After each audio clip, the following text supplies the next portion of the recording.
Hi, I'm Kristine and I was born and raised here in the Bayview district of San Francisco.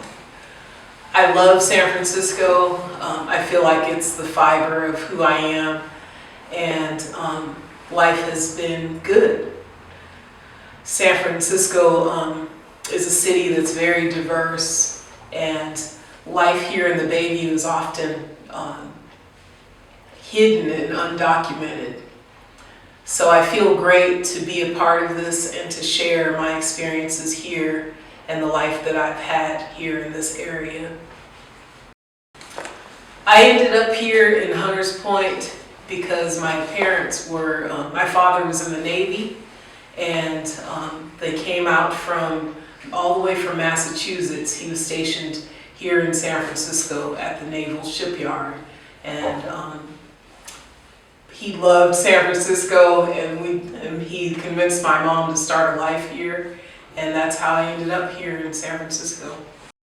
As a little kid, I lived over on West Point Road in the Hunters Point projects, and my parents ended up meeting the neighbors from across the street.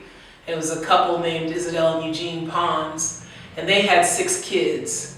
And so my dad really liked them, and they liked us, and he introduced my mom and told her that they were a great family.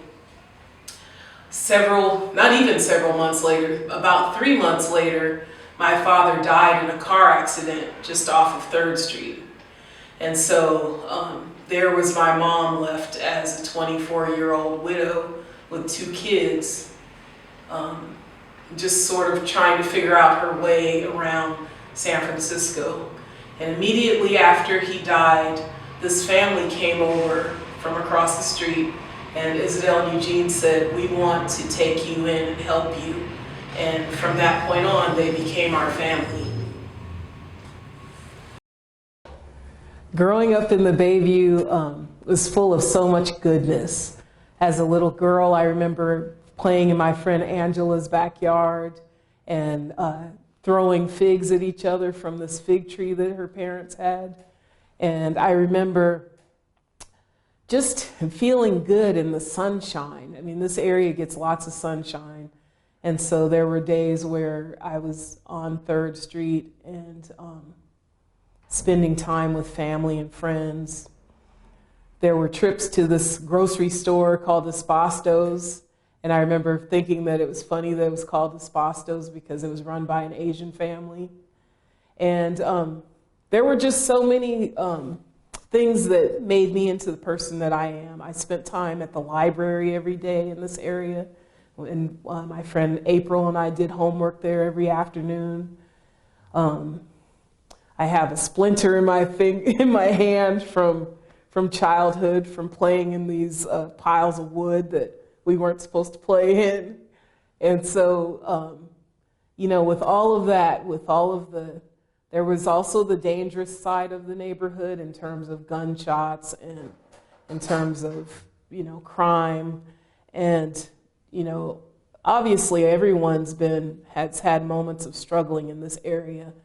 And yet, and still, I feel like this is a place that has made my childhood rich and given me a great sense of community and foundation and faith and strength, and has been the best part of who I am. My ambitions in art are never ending. I feel like the possibilities are endless. And I'm also very pleased with the fact that I know that I'm a walking, living testament of what can happen in the world. And I know that my circumstances and meager beginnings have not been something that's held me back from doing what I want to do. So my goals are also not only personal, but my biggest goal, I think, is to be a change maker in the world and to share my work and to expand where my work is placed across the country and across the world, but also to instill a sense of hope to people. And I think that people need to see that there's always, if you continue to hope and to dream, there's always that kernel of a seed that can grow, and there's always some hope and some chance of things happening that you would never imagine if you just allow yourself to imagine it.